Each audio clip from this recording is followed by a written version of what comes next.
Stream. I have the correct profile. I changed the name. I changed the thumbnail. We should be good on that front. We'll see. All right.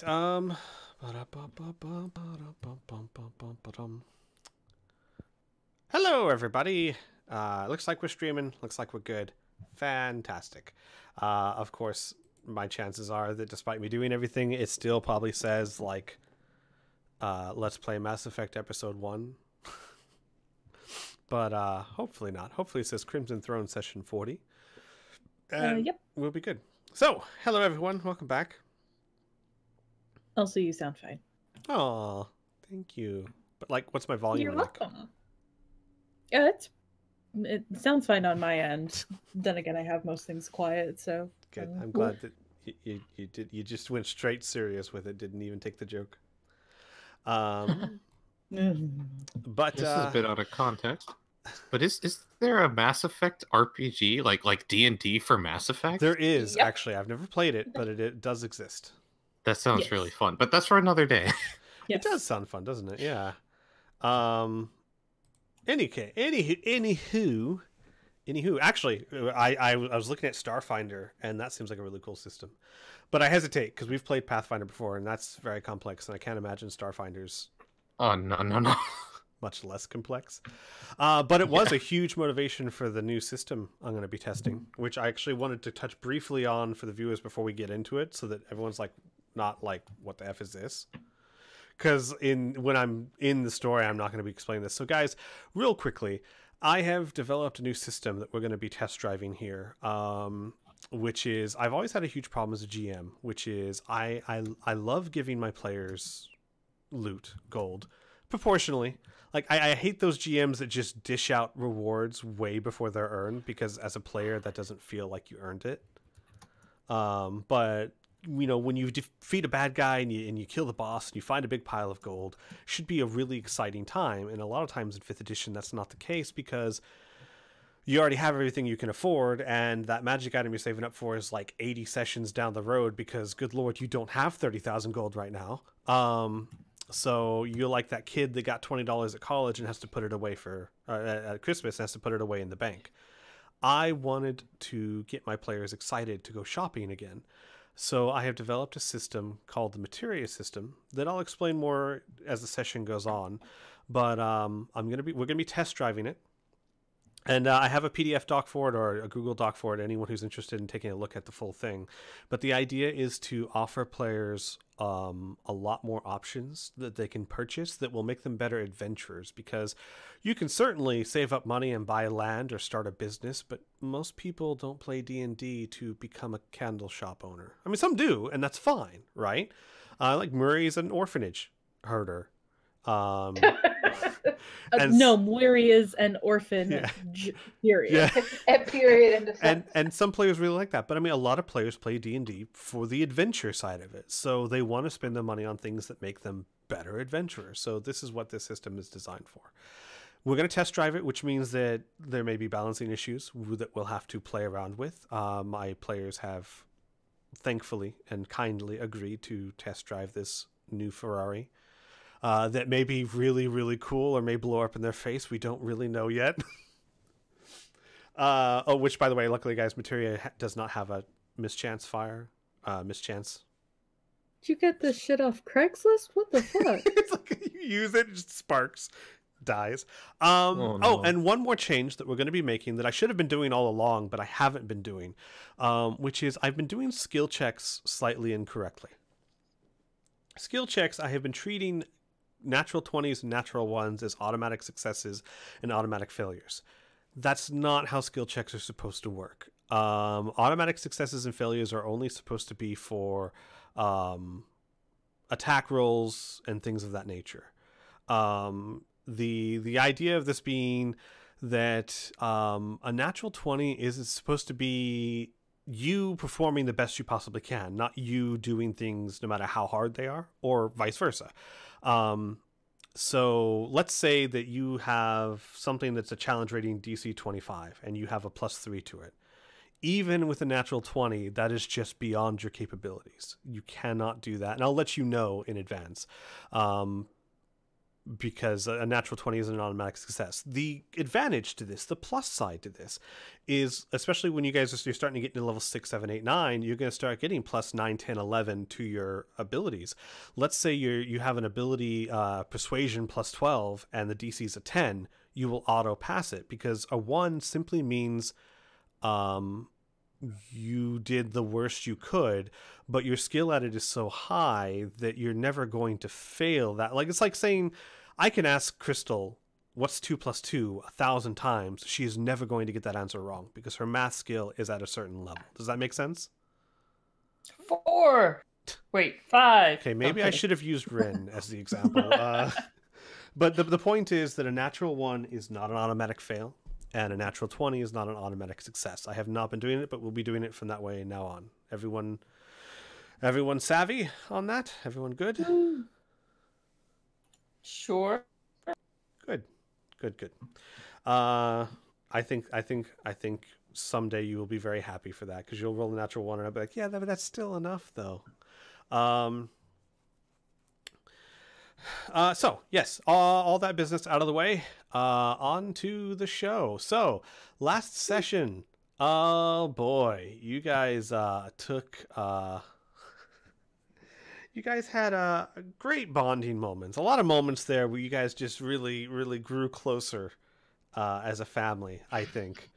That's definitely what happened. And by family, I mean people who distrust and are angry and want to pull each other's hair out. Is that not how families work? Well, some. Yes. Yours. That's... Definitely. Oh my. Oh wow. I mean, Freya and Eros kind of, maybe, I'm hoping, had a little bit of a bonding. Yeah, it looked like you guys did you at least see each other, like understand where each other's coming from better, I think. At the very least. Wait, who did? Freya and Eros. Yeah, okay. Amelia and Weary at least established the fact that they're not kicking each other out of each other's lives. I mean, that's a step 1, right? That's a good first step. We're on neutral ground. Shala pissed off progress. Pretty much everyone except Freya and well, I don't know if she pissed off Freya. I don't know if Freya would care one way or the other, but definitely pissed off half the party by trying to convince Chrysidia to transfer Jolistina to the Paladins of Rhea's order, which she has not made that decision yet. She does not know what she's going to do, and really is probably not going to deal with it until after this crisis is over, because she just doesn't have the energy, time, or manpower. But yeah. And we ended the session with you guys dropping Julistinia off, finding out that the Blessed Maiden, which is the headquarters of the doctors, and perhaps Andiason.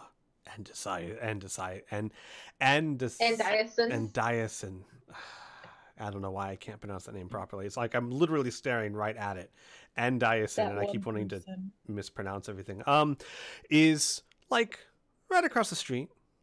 Literally just catty corner to your new home, your new residence, and used to be a warehouse for the Arconas. We ended the session with you guys getting a good rest. Muri had a heart-to-heart with her son, which was, I don't know how Muri felt about that. Did she feel that was good? Did she feel like progress was made there, or was it more worrisome than anything? There was progress made. At least there's like an open line of communication between them now. That is true. That is very true. And where she got some form of cryptic confirmation that Dr. Raylan might be someone worth looking into. Not much more than that. Just that basically your son just said, your suspicions, those are good suspicions to have. And then you went back and you had a dream, Murray, where you, busy night from Murray, you had a chat with Annika, Amelia's sister. which, again, as a GM, I don't really know how much was gained on either side. Well, I know how much was gained on one side, but you guys don't. That's really up to Murray, but it certainly was a conversation.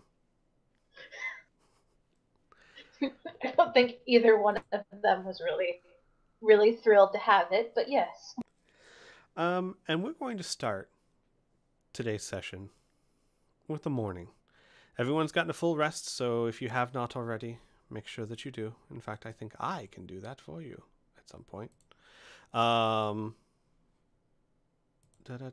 Whoops, that's not what I wanted to do. Stop it, me. Yeah, here we go. Rest. Long rest. Everyone's had a long rest. You're all healed. Congratulations. Yay! Yippee! Early morning. Murray, you're usually the first one up, right? Unless someone gets up super early, Murray's usually the first one up. Though, to be fair, you probably went to bed last, so would Murray still be getting up very early? Yeah, got kids to feed. True enough. Would anyone be waking up earlier or as early as Murray normally wakes up? I mean, Amelia doesn't usually sleep in that much. Ross doesn't normally sleep that much either, and like she would normally kind of tinker with things, but since there's no place to do that, I guess she'd be up at the... There's a whole rooftop just for you. Okay, then she wakes up and goes to the rooftop. So, I was kidding. That's not I don't want to dangerous. banish you. Like That's in the my chill, roof. I found it first. in the chill morning air. It's starting to get. We haven't discussed seasons too much here, but it's early spring, or mid spring. So in 5, 6 in the morning, it's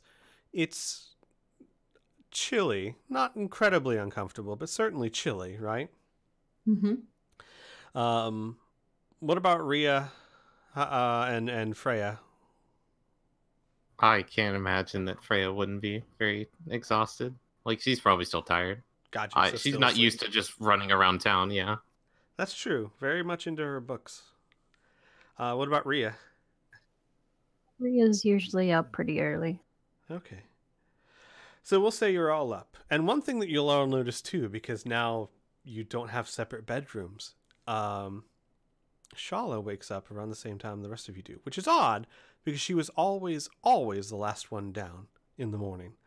But you see her very, very meticulously and purposefully preparing for the day, brushing her hair and counting the strokes and rolling the gloves on. Like it's the level of preparation that you would do if you were headed to like accept an Oscar. You know what I mean? Like a meticulous preparation. Van Carlo is up and getting dressed in his blackjack attire. And as you notice, which Moiri by now has washed and patched. No, that's very, very kind. Actually, he'd be very grateful. He's getting his boots on and stretching and getting ready, and then he'll notice you guys moving around. And he'll be like, good morning. Hope you all rested well. I know it's not exactly a mansion, but we make do, I suppose. You don't really think we've had enough of mansions for at least the time being? Yes. Well, I must admit I miss mine a bit, but in any case, I'm afraid I must be going. There's something I need to look into. It might be a bit before I see you guys again, depending on how things go. But I feel I owe you a thank you and a little bit more. You all helped me greatly in getting those people to safety. You didn't have to, but you did. And I think that you've been doing quite a bit more for the city that you haven't really been acknowledged for. Not that you really can, but... And he kind of just hesitates and then reaches out and drops a sack on the table that hits with a heavy thud. And you hear like the clink of coin. And he goes, payment for helping me get those people out and for everything else. Money always helps. So, yes, Aras. Aras would kind of look at him and be like, "Are you all right, old man? You're coming back, right?" Oh, dear God, I hope so. Oh, please. I'm not the type of person to go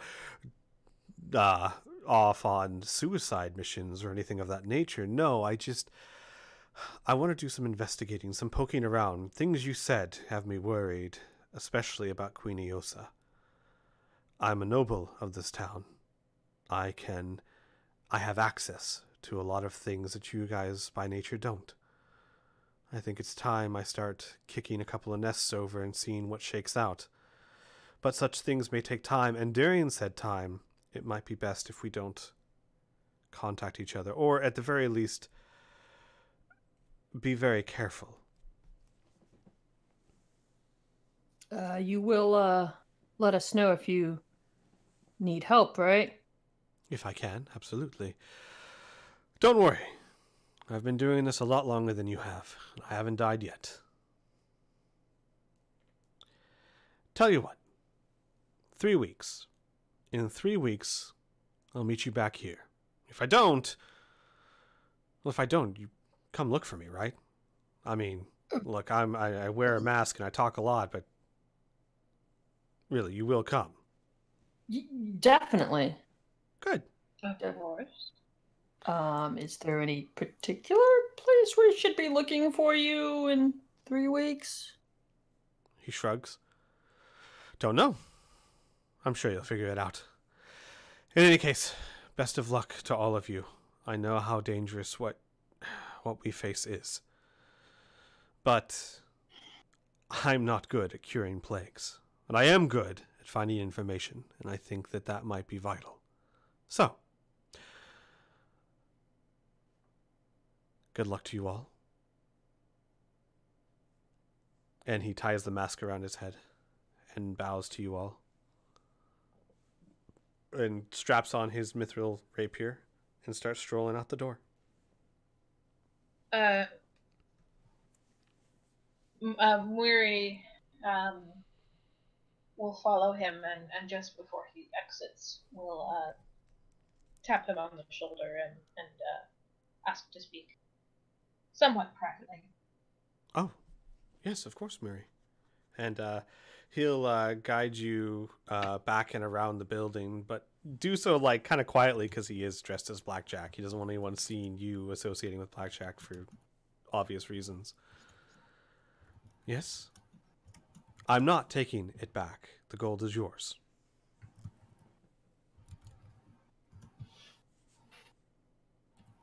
And one stubbornness against another, we know. Well, good. For one, do want you back. There is only one of you. I would love to come back too. Don't worry. I like to not gloss over the realities, but I have every intention of letting you cook for me again, Murray. She snorts. Of course. There is one other thing. You have but to ask.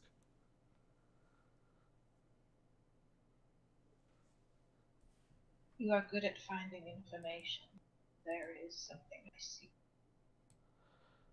What is it you see? I don't know if it's possible for you to find, but you know my son, correct? Yes, I am aware. Something holds him to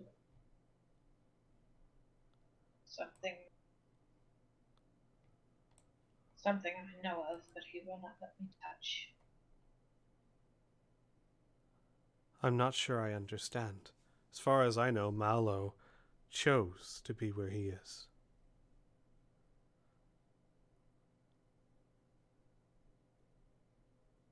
He is there for a reason, but he will not tell me what it is.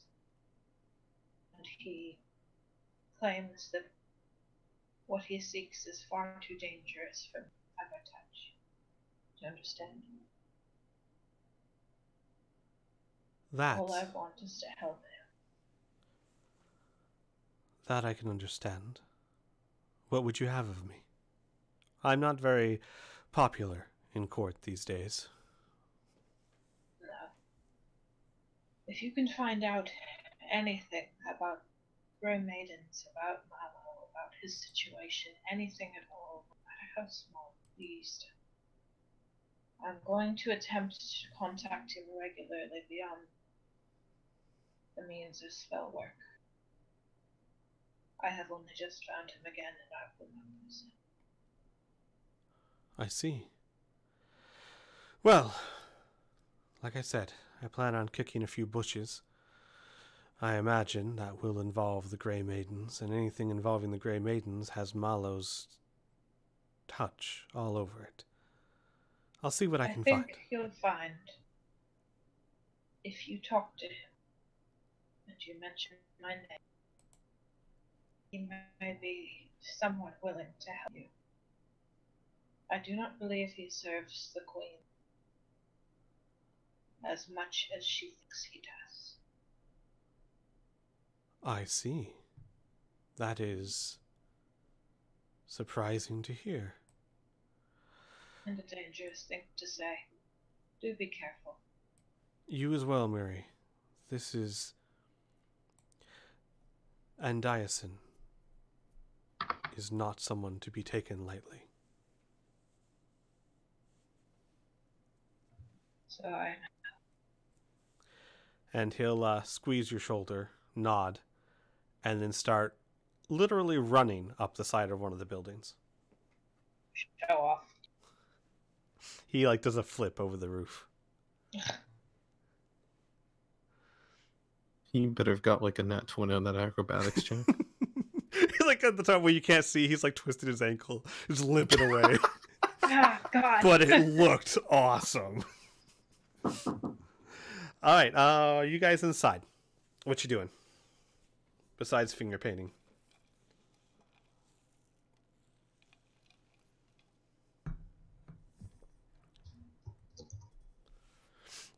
Hello? Resounding silence from the inside crew. Rhea's just playing some music. Gotcha. Okay. I see your performance check. That's actually well done. You guys, you're playing, which instrument are you using? The pan flute. Okay. Very cheerful tune? A cheerful morning tune?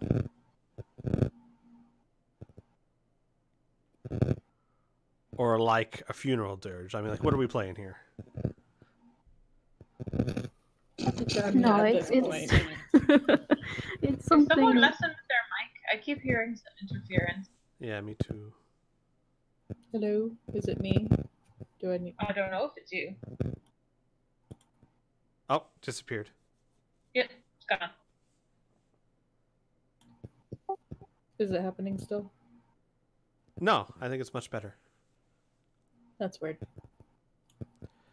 Okay. All right. Sorry, Rhea, what were you saying? So, yeah, it's a nice, light, cheery tune. Sure. All right. While you're doing that, Aras, Amelia, Freya, what are you guys doing? Gals doing? Aras is on the roof. She's trying to make one couple more oh shoot, what are the zipline clips? Gotcha. And messing with all the stuff that I bought. Yes, you got me a list out of session. She bought a lot of stuff. A big list of stuff in the section of the player's handbook most people ignore. Which was delightful. A few times it's come in handy. Sure, no, it's So, like I said, it's delightful to see it being used. The dusty pages for a PDF, that's impressive. All right, Freya, what are you doing? Amelia? Well, Freya, when she's waking up, is if no one's bothering her, probably her face is in a book while she's eating breakfast. All right. You'll probably have to take the bag off the table first to eat. One of you. That's a good point. Unless you're all just sitting there, like staring at this bag, just laying on the table, eating breakfast. Well, and when I say bag, it's more like a large pouch, but it's pretty hefty. But it's enough to like noticeably take up space on the table. Yes. And when I'm approaching the table, then are there like other people still surrounding it? I don't think so. I think everyone's off doing their own thing. Us is on the top of the roof. Muri's outside. Ria's playing an instrument. Off in a corner. Amelia's off in the corner. Yeah, there's no one around. Ria's sitting like at the table, sort of leaning back a bit. Never mind. Ria's there, surrounding the table. So A challenger approaches. oh no. Roll initiative. No. But yeah, so it's just Ria at the table. Freya starts walking towards the table. You could tell she's pretty groggy, like she just woke up. She's like rubbing her eyes. And because I assume a normal breakfast for them would be the table's cleared. That's probably something Mary would always have done, right? Cleared or set. Yes, one of the two. Yeah. So she's kind of rubbing her eyes, and she looks over at the bag and points head and says, what's the bag? Oh, Van Carlo left it. He said it was payment for helping the people across from Old Corvosa. I personally don't think we need it, but he insisted, I suppose. Okay, that's nice. But I don't think Mary will have this if we leave things strewn about the table that aren't for consumption. Would there be like a place where we're just keeping things? Like, are we just putting everything in like crates? I mean, you have a group loot, so I don't know exactly. Yeah. Ross was keeping most of it in the bag of holding. Right. Ah. So. Well, I guess Freya will kind of awkwardly just pick the bag up and place it on the ground next to the table because she doesn't know what to do with it. All right. Yeah, real group loot is all hidden in Weary's poncho. Where he pulls out like 3 12-inch shotguns. Wow. Give me a second here. Oh gosh. That's.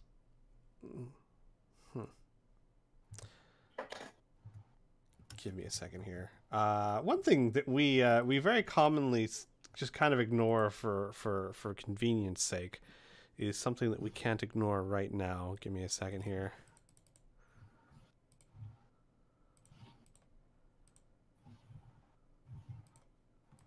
Is it going to be like weight or something? Yes, it's exactly what it's going to be.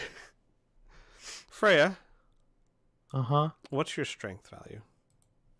I think a 10. That's still good enough. The bag weighs about 100 pounds. Holy shit. Holy It's cow.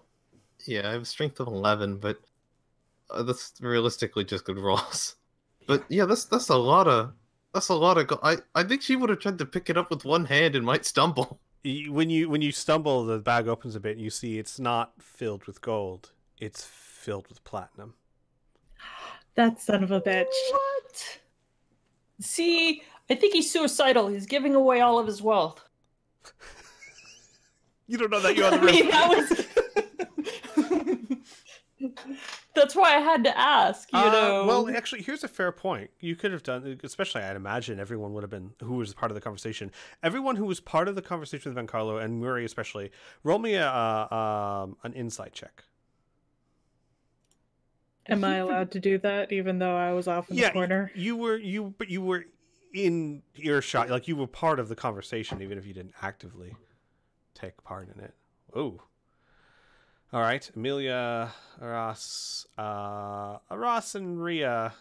A little bit harder to judge Van Color's emotion, especially when he's wearing a mask. Muri and Amelia. I mean, he seemed pretty earnest about not wanting to die and expecting to come back. He seemed like the type of person who has every intention of returning, but doesn't kid himself that what he does is dangerous. Does that make sense? So he didn't want to take the chance.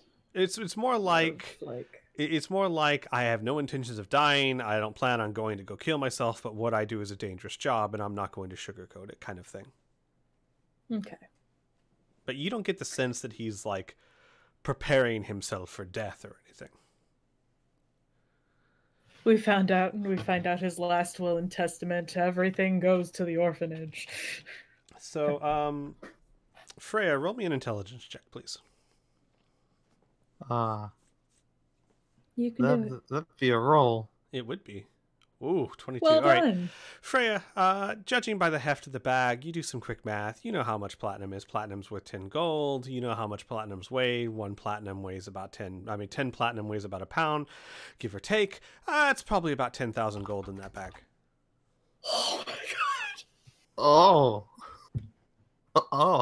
I could go to the academy like 12 times for that. And just real Nice. quick, out of character for anyone listening, so that you're not like, what? Look, I have been fairly negligent when it comes to doling out loot for this group. They've done a lot of stuff and have not gotten the rewards they should be. So this is pretty par for where they should be at this time. It's not like I'm just breaking the economy. But in character, yeah, Van Carlo just... and by the way, I might mention he easily put that on the table. Wow, he's a stud. Well, Oh my god. as we say before, in cutscenes, not so much in mechanics. He's trying, okay? Yes, but it is a small fortune that he has left on that table. Yeah, I mean, I think there's a break and from her being tired to reality of her not being able to pick up the bag fully, and she just stares at it for like probably a solid minute, contemplating like the fact that this is 10,000 gold, and then she'll turn over to Rhea and says, and you said Van Carlo left this for us?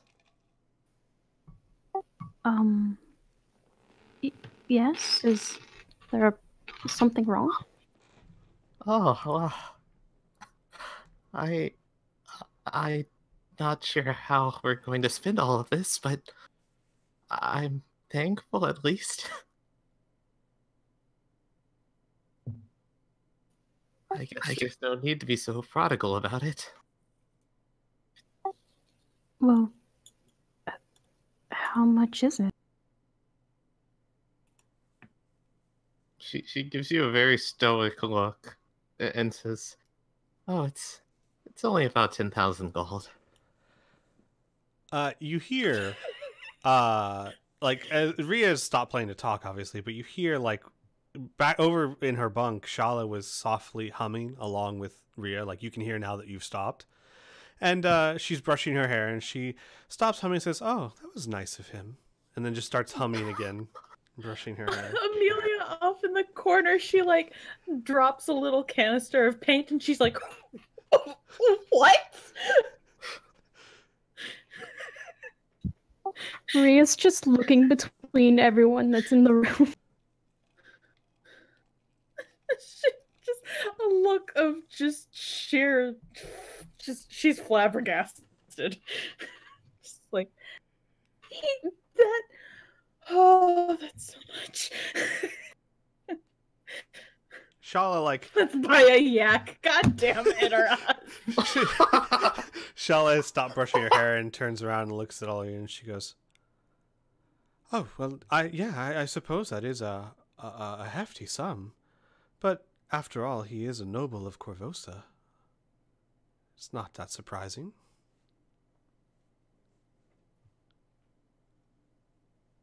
No, I suppose I've lived with people with more money, but it's still a lot just to kind of give away.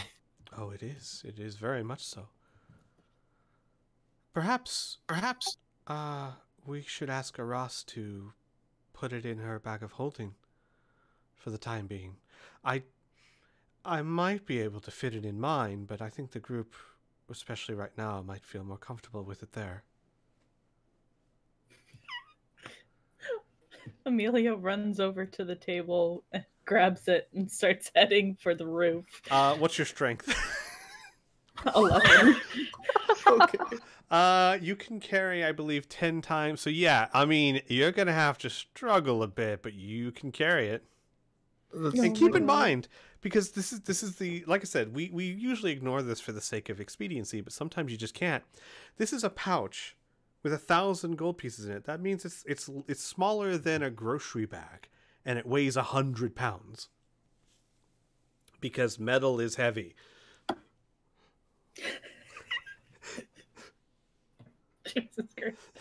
We do have walkie-talkie. Nobody remembers these things. I know, which is so frustrating because that was one of the special things that I purposely got, and you know, we could have gotten a second cloak or something. In most campaigns, I don't think I have one. In most campaigns, it's inspiration. Bards always give out inspiration. No one remembers them, and it's frustrating. In this campaign, it's the walkie-talkies. Well, I need to ask because I don't think Aras has had the time to make one for my character yet. I just don't have one, right? No, I think Yeah, that's just half the party doesn't have one. Well, Amelia and Yuri. No, but I had extras.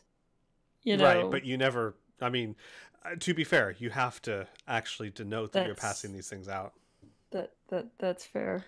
I mean, I'm more than fine retconning it, but I think from what I'm hearing from the players is nope, she hasn't given those out yet. Look, Aras has been very distracted lately.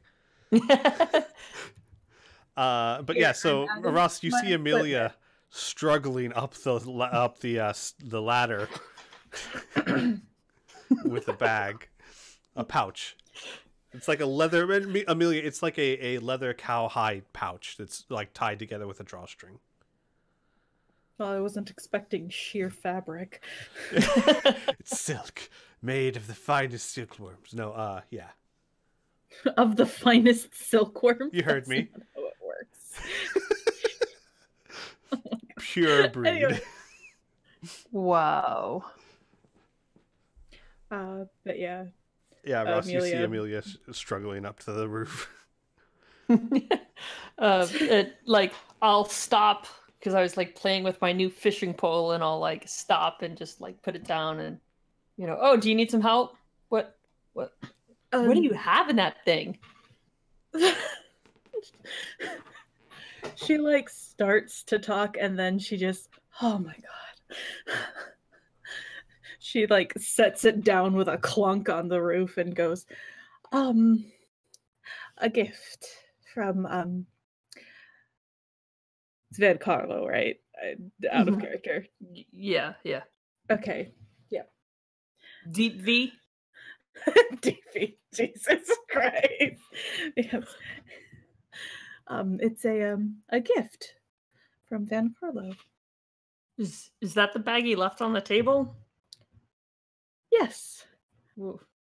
Oh, what did he give us? A lot.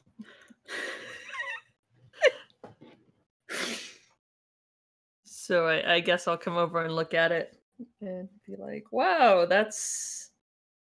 Amelia's just staring at it like she still doesn't believe it exists. Yeah. Well, that'll help when we go to see Timronius today. See if he has anything interesting. Yep. So, do you want me to put it in my bag of holding? Yes. Oh, it's very heavy. Okay. Oh, it's so heavy. So yeah, that would be very helpful. Okay. Please tell me it's up here with you. Yeah. I mean, I was okay, good.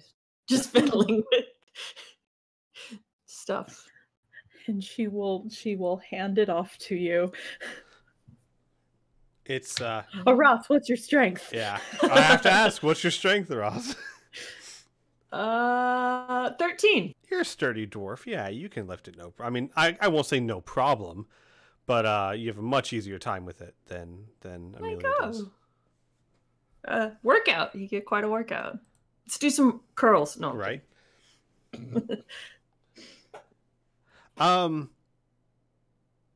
Yeah. So you put it in the bag of holding? Yeah. Okay. So I guess I should edit the gold on the bag of holding. Possibly. That's so much. Jesus. Okay. Well, like I said, think about it. You guys haven't, you've done a lot of stuff, and you've gotten like 22 daggers, some short swords. I sold those. Yeah, I know you did. But I mean, to be fair, I have been a bit lacking as a GM, and this is a nice in-story way to kind of catch you guys up to where you really should be as level 6 characters who had like 200 gold apiece before you sold stuff. So, yeah, so that's in the bag of holding. Crisis avert. See, this is what role-playing is about. This is about finding problems and figuring out the solution, like how to get gold into a bag. So fair to say you guys have breakfast. Shala finally finishes preparing and joins you all. What's the mood like at the breakfast table?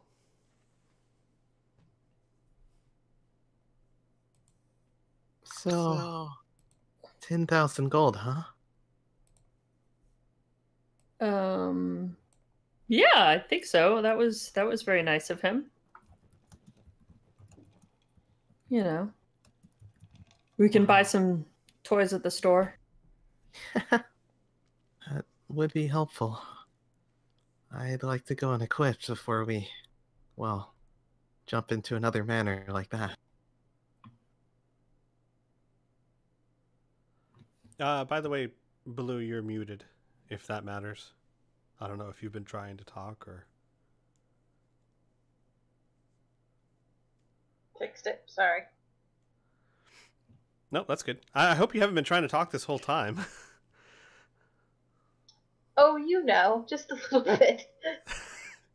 Just to flipping your lid a little bit. You see Murray, like, she looks like she's yelling. She's waving her hands, but she's not coming out. It's one of those silent rants. It's like, no, I picture like when you said the amount where she's been this entire time standing there with her beak open, just kind of trying to form words. I mean, so I imagine, let's think about this for a second. I mean, you guys have found a lot of treasure in your adventures, but I know Amelia, that is a fortune to you. You've never seen that much money in one place. Murray, you owned an orphanage. But I can't imagine it was much better for you. I assume most of the money you had went into that orphanage, so having large sums of cash was never something, I assume, Murray handled. Yeah, no. I am curious. As a player, I'm not certain how much it would cost to attend the academy. So I don't know how much this would mean to my character. Probably a bit, but not...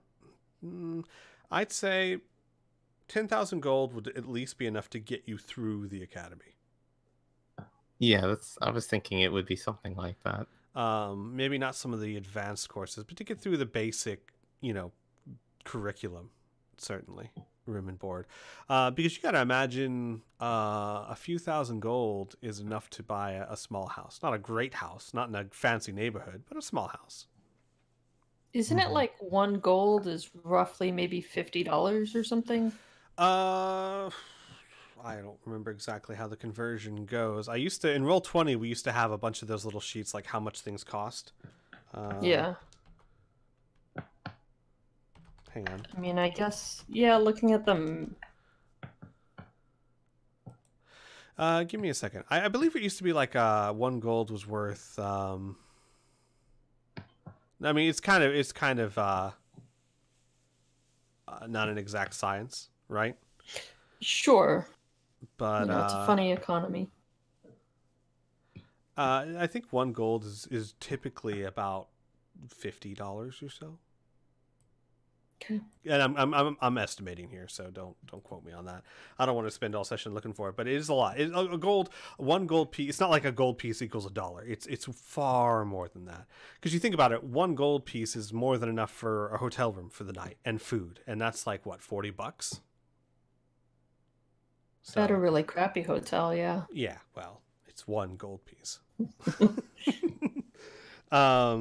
I think like 20 or 30 gold is enough for rent for a month. So yeah, it's a lot of gold. Quite a lot. So again, everyone's at the breakfast table, everyone's eating breakfast. Shala is definitely mostly keeping to herself, avoiding eye contact with Aras and Amelia, who seem to be the most angry at her. Yeah.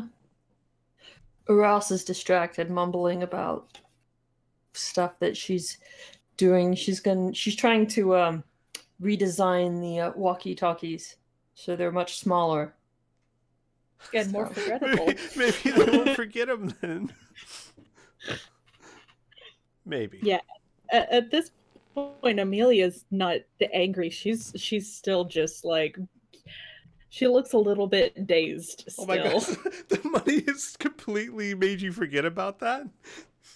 I mean, she hasn't forgotten about But it, but she's not Right. She's not focusing on it right now. Ah. If Shala brings it up, just like, "Oh, I'm so glad that you've forgiven me," it's gonna be like, no. Yeah, a husband's go-to answer. I didn't forget about it. I just wasn't focusing on it right at this moment. Or the rest of the week. I gotcha. I understand. Continue what I'm saying. So Aras, I mean, 10,000 gold. I don't know if you've ever had that much personally, but certainly your families, that would be, at one point in time, that would have been a drop in the bucket to your family. Nowadays, I don't know how up to date you are on your family's finances, but still, 10,000 gold. That's a respectable sum, right? It's nice. It's certainly good.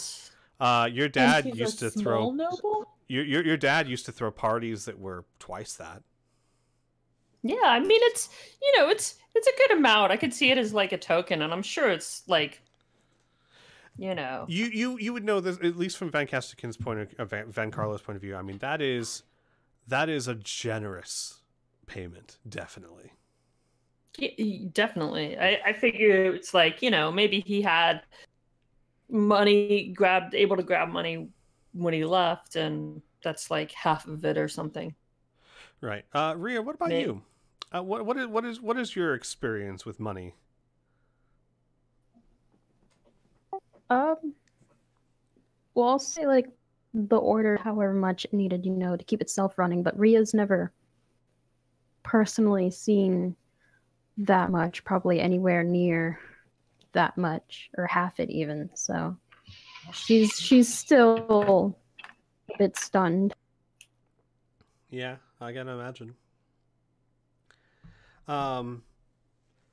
So you guys have breakfast. You go through eating, and Anna, of course, starts busying around, cleaning the place up, and she pulls Murray aside at some point and goes, I know that money is for very important things, but perhaps we could, well, buy cots for the children, better blankets maybe, something to spruce the place up, I suppose, if we're going to be here a while. I should certainly hope we're not going to be here that long, but yes, I'm sure there will be enough for everybody to get some. Yes, I know you guys have to go out. I can take care of it. What does she mean by it? Basically, she's saying that you guys are very important, got a lot of things to do. She can take some of the money if you want to go purchase essentials and some comfort for the people staying in the warehouse.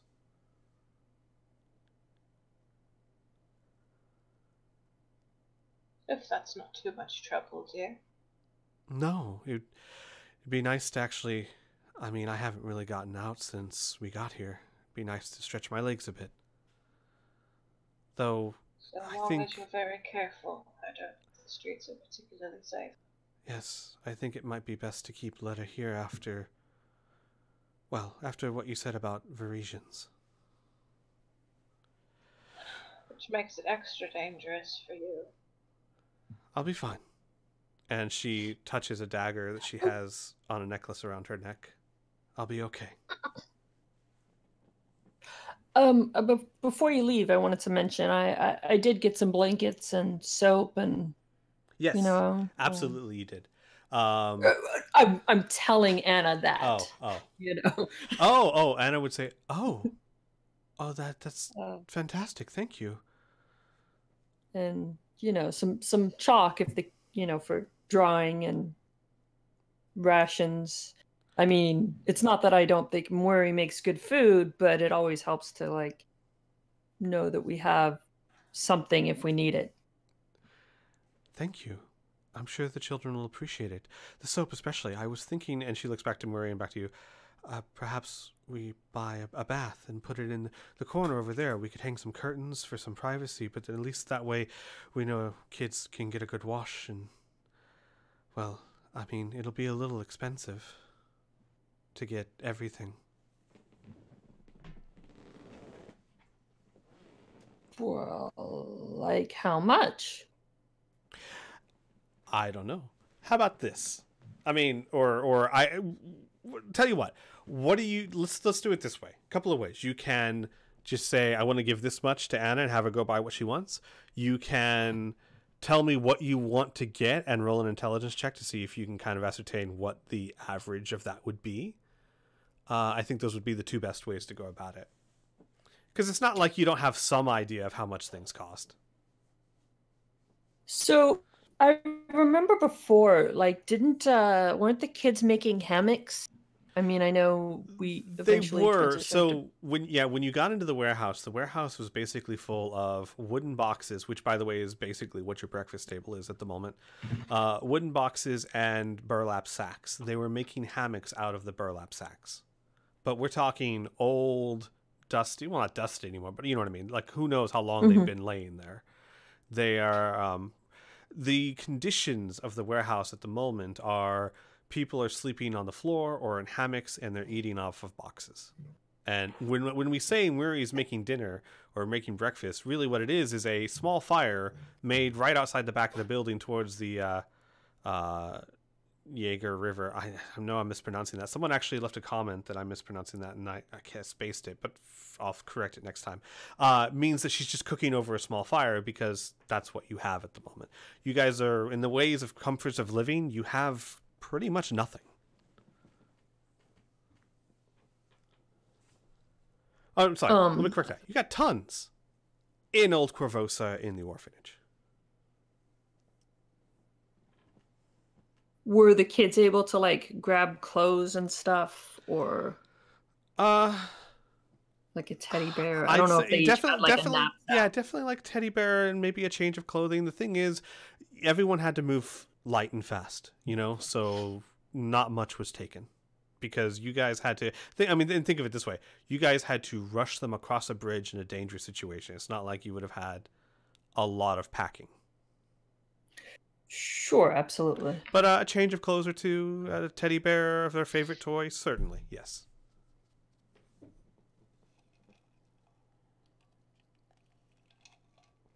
So what we can do is tell me what you guys are looking to get in that regard, and then I'll have you roll me an intelligence check to kind of estimate what that would cost, and then you can give that to Anna, and she'll go take care of it.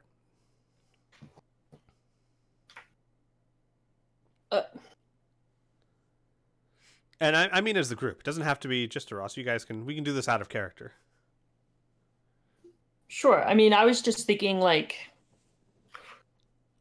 kids typically need 3 or 4 changes of clothes.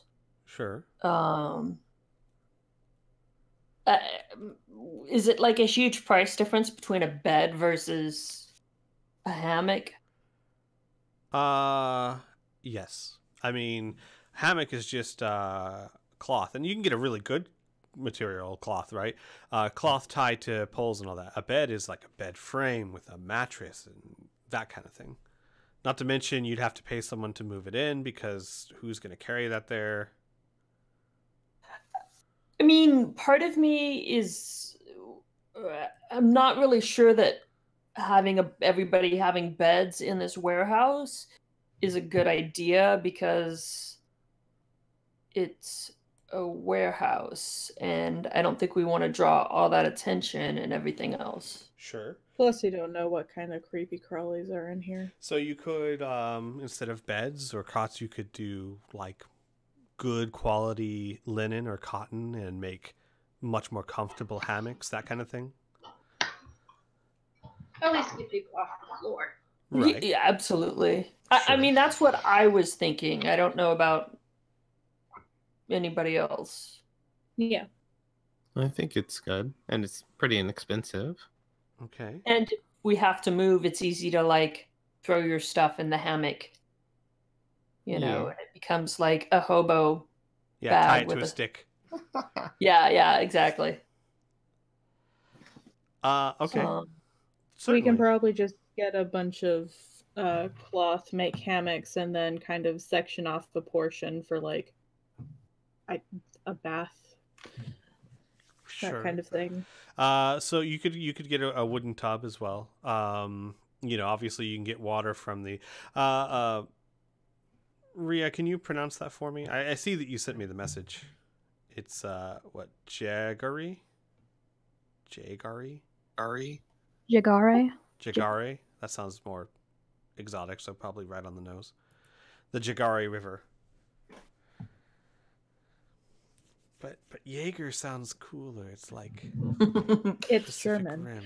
But Jagare It's like River. a Jaeger bomb. So like you could get a wooden bath and then heat the water up and do it that way, certainly. So let's say hammocks, a bath. What else? What else do you guys think you would need to make the place more livable? Like a couple of campfire stove, like the portable whatever. Oh yeah, like so when you're roughing it in the forest type of thing. That kind of stove, yeah, for cooking food on and stuff. Because I mean, you could certainly find like a like those little apparatuses that allows you to like hang a large pot over a fire, that kind of thing. I mean, I guess we could have fires out back, but It would probably be safer than in the actual warehouse. Yeah, that's why I was thinking like a propane stove or this world equivalent.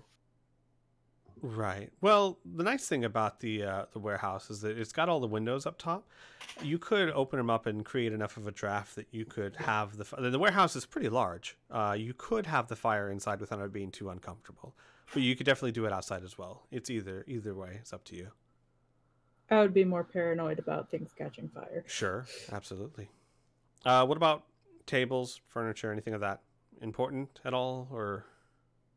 I mean, we can make shit out of boxes. We're only going to be here for God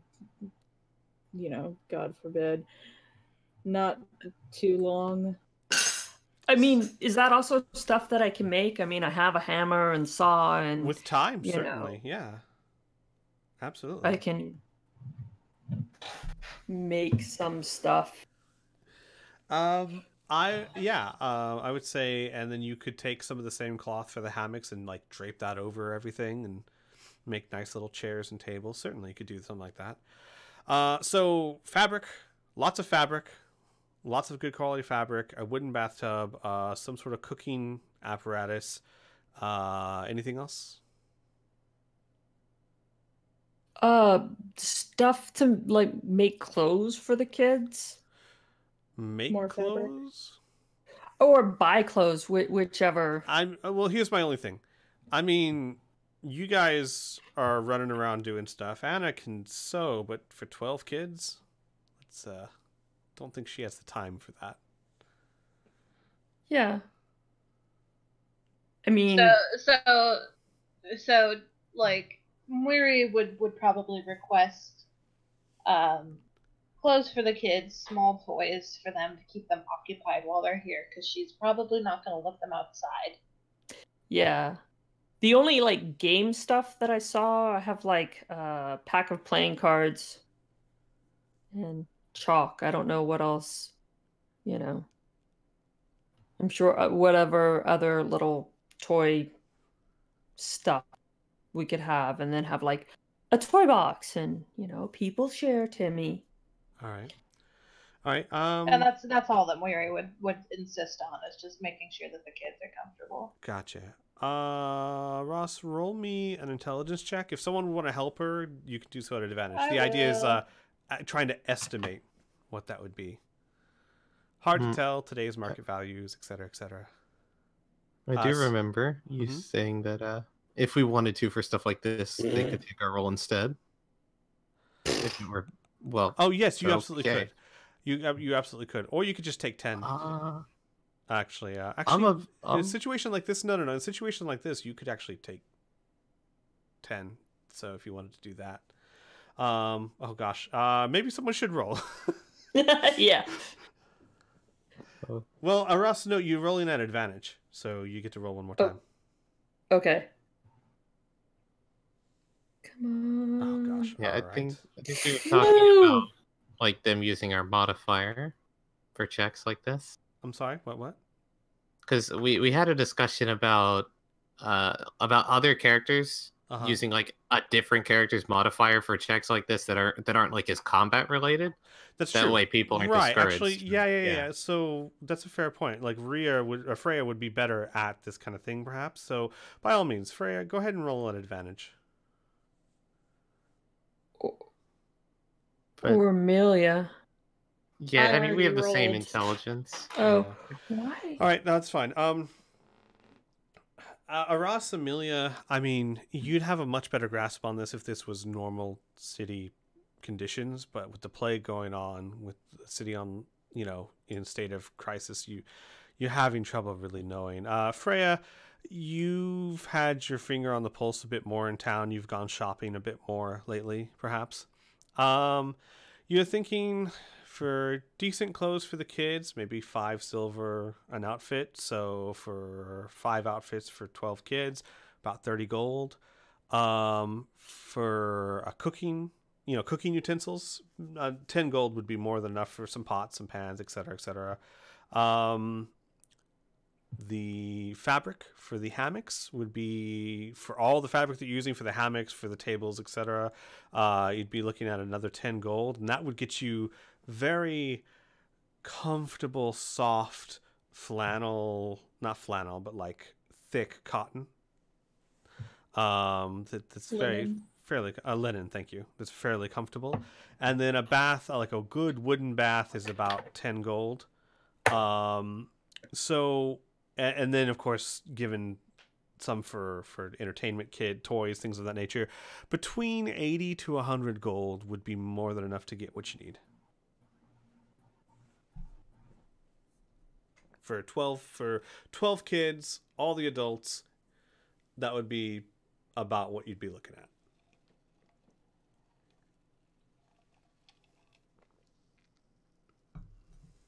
Okay, I think I might have missed something at the beginning, but I have the fancy cotton, which is the blankets and stuff, and then the wooden baths, clothes, entertainment. Right, clothes. And all of that's gold. The kitchen stuff. And the kitchen stuff. How much was that? So hang on, actually, sorry. So 30, 40, 50, 60. So you're looking at about 60 to 70 gold. 70, like another 10 gold if you wanted to get toys and things of that nature. 10 gold actually would be a lot to spend on toys. So 60 to 70 gold. Sorry, not 80 to 100. Okay, yeah, I was gonna say that seems really high. That's 40 gold for toys. Wow. No, 60 to 70 gold would be what you would need to give Anna for her to get that taken care of. I mean, that's fine. I don't know. You guys are a bit strapped for cash. Yeah, I'm a bit curious where all gold went. No. Not plus 60 to 70. I mean 60 to 70 total. Oh, okay. My God, 60 to 70 on toys. That's We what I are thought I buying heard. that Jumpy Castle. I'd be real tired, yeah. All right. So if you guys want to go ahead and like mark that off, give it to Anna. She'll take care of that over the next day or so. Yeah, I went ahead and marked off 70 gold. Okay. So, you know. Yeah, just make sure that she knows that, like, if there's any leftovers, she can do something nice for herself. Muiri wants to acknowledge that, man, she's doing a lot of shit right now, and she's, like, under a lot of pressure. As much as we're doing, she's really holding out. Right. She needs some me time. Maybe a manicure, a massage. Anna's gonna buy the bounce castle. Yeah. Like, it's just for her, though. She doesn't let the kids go in. It's like 30 minutes of just Anna time. So, do we want to give her like 10 gold just for Anna time? You know, go get a facial or something? Absolutely. Okay. So, yeah, I marked off 80 Gotcha. gold in the group loot. With that out of the way, you know, everyone's getting ready to go about their business. Anna's getting ready to go do the things. And by the way, I should note this: there are still a couple of other adults that have stuck around that have nowhere really to go, and they have been for the past few days. They've been helping with the kids. You guys haven't really gotten to know them that well, but you do know their names at least. I don't know if you guys want to write this down, or I'll give it to you after session. But there's 3 adults. One is a young woman, probably early 30s, long brown hair, kind of dirty clothes that looked like they were nicer at one point. Her name is Mission. And she seems sweet for what you know of her. She's good with the kids. Not the most patience. Like, you've noticed that sometimes she gets a little too snippy when kids have been misbehaving. Nothing horrible, but you know, like, just clear that she has never been a mom before, right? And then there are 2 men. One is an elderly man who is in his 60s, has gray whiskers, you know, seems perpetual whether he shaves or not. Balding head, not bald, getting there. And he is medium frame, a little bit hunched over. It's clear that he's had a hard life. He was a farmer actually for most of his life. And his name is Chit, Chit. And then there is a man in his 40s. He was actually a lawyer from what he's told you. He was a lawyer that worked out of 5 Corners. His family have all passed due to the plague, to the Crimson Death, and he's basically with you guys because at the moment he has nowhere to go. Doesn't want to go back to his home. He spent all of his gold trying to save his family. Didn't work. You know, he got them cured twice and they still caught it again. And he's been very despondent. He doesn't respond to you guys very often. You know, when there's food, he eats, but other than that, he kind of walks around in mourning, kind of. He's polite, right? But he's also very distant. And he actually, I mean, I assume you would have asked his name, right? Yeah. But the only name he has given you is Mike, like M-I-K, Mike. No E? No E. Okay. I'm going to put an E because I won't pronounce it properly. Look, Sib. Parentheses around it. There we go. I like that. Yeah. You're not the best at names. Leave me alone. What the heck? So they are going to look at, well, 2 of them. Mike's, like I said, he's polite. And I will say this, Murray, if you ask him to do something, he will do it without complaint. But he's very, I mean, the man's just lost his family. You know what I mean? Murray, you of all people can definitely relate to that. Yeah. And I mean, as long as these people are under a roof that she is also under, she is essentially taking care of them as well. Mm-hmm. But they do seem well enough with the kids. Certainly, Anna seems to trust them enough that she can go shopping and leave the kids in their care, which says a lot because Anna's pretty choosy. But yeah, so that they are taking care of that stuff. You guys, to-do lists. You've got maybe some shopping to do. You've got Racker's Alley. You know, might have some dead people in there. You've got a blessed maiden, catty corner to you. What are you guys doing? What are you feeling?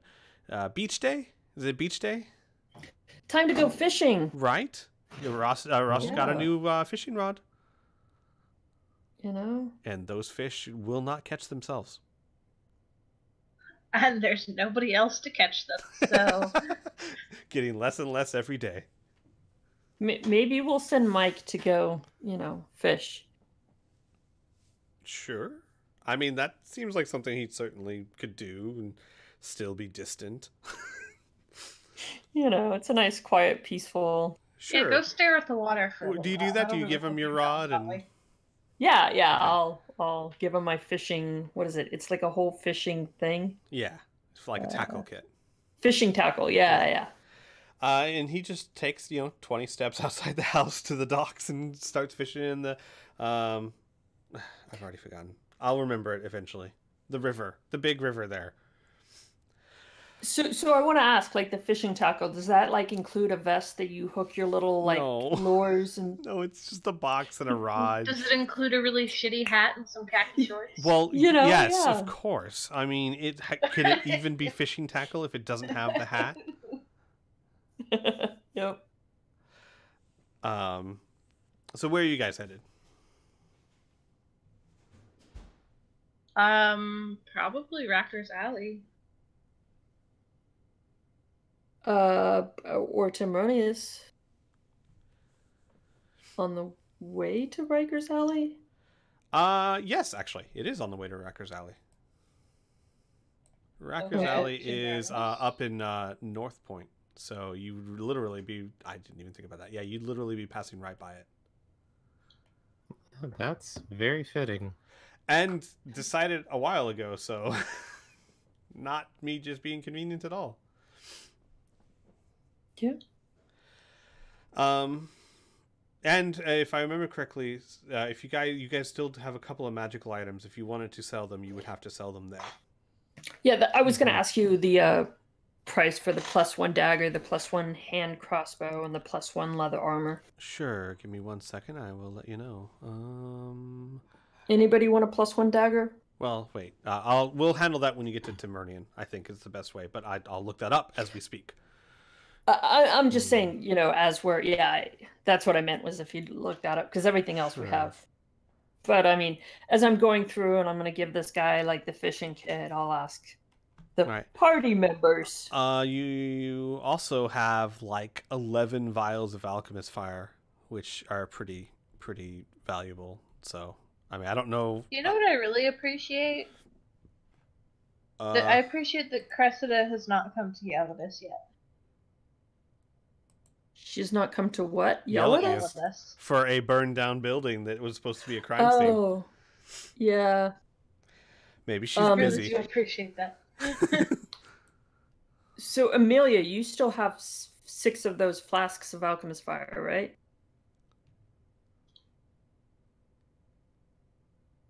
Or did you give them back? Allure, honey. Yeah, Allure. Amelia. God damn it, I've been muted this whole time. Sarah Ray, damn it. God damn it. No. Yes, Amelia still has them. I would prefer not to sell all of them, but that's because I'm the type of player in any game, regardless of, D&D or video. I hoard shit. Sure. Like you would not believe. You should have seen my inventory at the end of Baldur's Gate. It was just nothing but health potions. I mean, have you not heard about all the stuff I bought. So, I was gonna say, have you not heard of a Ross, the great hoarder of things? That's true. Oh, no. No, it's a fair point, but I think with that 6, you have like what, 16, 17 vials? No. Oh, you divided them up. Yes, Oh, we okay, divided yeah, them yeah. up. So I mean, 11. The thing is that in a Ross, you would know this. They're pretty valuable, but you don't have to sell any of them if you don't want to. Yeah. But What about spider venom? Is that valuable? You'd have to ask. I'm sure there's a Okay. market for it. I mean, it's not an easy thing to extract. So you guys make your way towards Timronian. Here's an interesting question: has Freya ever been to Timronian's? Or I'm sure she's been to Timronius's magnificent bazaar, but has she ever met Timronius? I think if she were to go sightseeing somewhere, considering where she's coming from, this would probably be the place. So it's quite possible. Okay, sure. So Rhea, you've definitely never been to Timronian's magnificent bazaar. This is your first time in Corvosa. No, we went in a previous session. Sure. Yes, you did. Yeah. I don't remember that. It was the session where, like, I didn't have a name. Or I didn't want to tell him. Oh, I do remember now, right? And I was kind of a jerk. Yeah, and he had no idea why. That's fine. He's a very distracted man. You guys make your way to Timronian's magnificent bazaar and find that given the state of the town, it's still fairly lively in the bazaar. Several dozen people wandering around the aisles upon aisles of items from all over the world. Deep treasures that are uncovered by treasure hunters and adventurers from all points. And it's not only one of the largest buildings you've ever seen, and it still is impressive for those of you who've even been there on several occasions, but it is filled to the brim with oddities and wonders. And as you enter the bazaar, which is a building that has no walls. I mean, it has walls that can collapse upon it. You know, they can close during storms and the like. But during the day, it is just like a magnificent, large, giant pavilion. And you enter it and you see, like I said, several dozen people perusing and browsing and spending money. They look like people that are better to do. Certainly don't look like the poor Ardizians of Corvosa. But there's still a lively trade going on. And as you guys make your way through to the counter, where you see Samus currently polishing a magnificent suit of chainmail. This chainmail looks as if it is made from a silverish gold type of metal alloy. Every link looks highly polished. Several bits of it have a thick band of very ornament engraved metal in it, and he's just polishing it link by link. And when you come up to the table, he turns on, and he looks very happy to see you and waves happily with the sleeve of the chainmail still in his hand. Yeah, Weary will wave and greet him fondly. And Samus goes, and points to like him, and then points to the back, and then kind of looks at you questioningly. Wait, what did you say? You broke up there for a second. He points to himself, and then points back behind him, like where you normally see Timronius come out or work in the back, and kind of shrugs and goes, As in, he doesn't know where Timronius is? No, More he like- wants to know if we're here to see him. Yes. Yes, okay, sorry.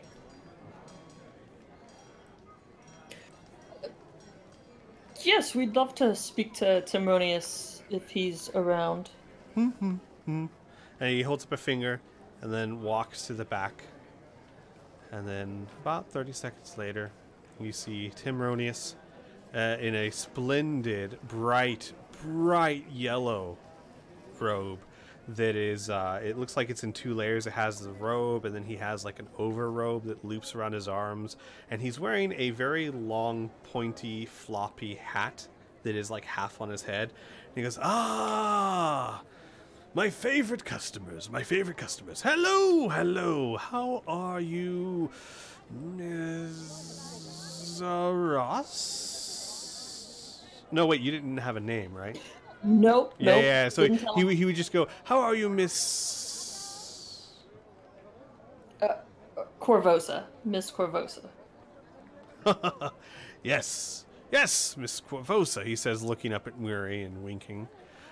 Delightful to see you again, and to see that you have found yourself, in a manner of speaking. I didn't know I was lost. Well, one can say that to have found a name is to have found yourself. Oh. Well, I guess that's true. How are you doing today? Delightful, absolutely delightful. Well, no, not as such. The city is suffering, so delightful doesn't quite seem the word for it, but as good as can be expected. In happier circumstances, I would be ecstatic. We've just received large shipments, and, well, you see, and he looks, he, like, motions around in the bazaar. It is, not exactly bustling these days. That's true. But we're not here to talk about my my issues. What can I do for you? All of you, my friends, please come, come. And he like draws the rest of you up to the counter. What can Timrodius do for you today? We have some stuff to perhaps sell and would like to maybe purchase some things. You have come to the right place. You've come to the right place indeed. Well, first things first, I suppose we should take a look at what you're intending to sell. Well, I have this really lovely hand crossbow. He'll take it up, take a look at it. Yes, I do sense. And he mutters a few words and casts a spell. Freya, you would know. Actually, everyone, Freya, Ross, everyone who's proficient in Arcana, roll me an Arcana check. As a horse walks past. Like, through the bazaar. Like, Samus is just leading a large horse through the bazaar. Wow.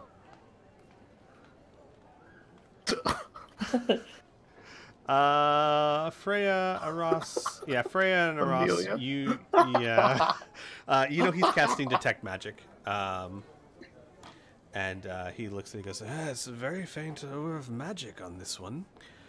Interesting, interesting. These markings have it as a Chilaxian make. You don't see that very often down here. I could offer you a decent amount for this, I think, yes. Oh, what else did you have? I have one question out of character. Yes. Masterwork like chainmail, that adds stuff? It's twice the value of the normal chainmail. But it doesn't add anything to the armor No. class? Okay, it just looks nicer. Yes, it's much more expensive. Okay. Does anybody fight with a sword? I think only I Rhea. have a rapier, yeah. Yeah. Oh, but okay. So a That's not a master sword. masterwork long sword. Oh. Yes, fine craftsmanship. Fine craftsmanship indeed. Yes, not magical, but still nice. Nicely done. +1 leather armor. Interesting, interesting. This is a very old model. Very odd make. Corvosian, if I don't miss my mark. Though I haven't seen this style of armor in, 50 some odd years. Slightly magical to boot. You You're finding some very interesting items for me these days, yes? It was mine, but I decided I needed an upgrade. I see. Well, that reminds me, you've come on the right day, but all in time, all in time. And he kind of muses over them. Yes. And then, what else were you looking to sell? The vials of spider venom? I don't think anybody wants that. Does anybody want that? No. All right. Do you have like listed what the ability is for, or what they do? I don't know. I can look it up it real would quick, be, hang on. yeah.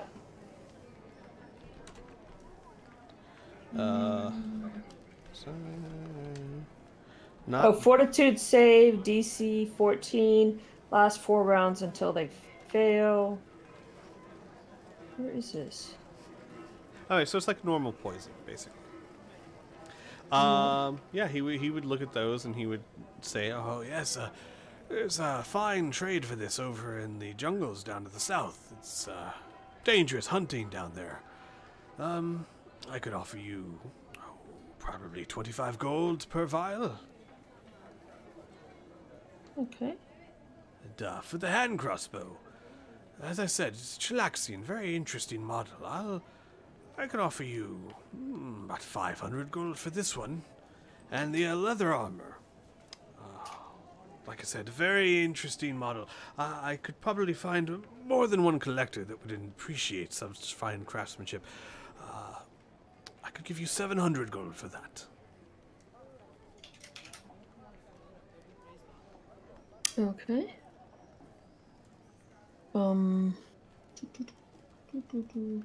Did we want to keep the potions of water breathing people?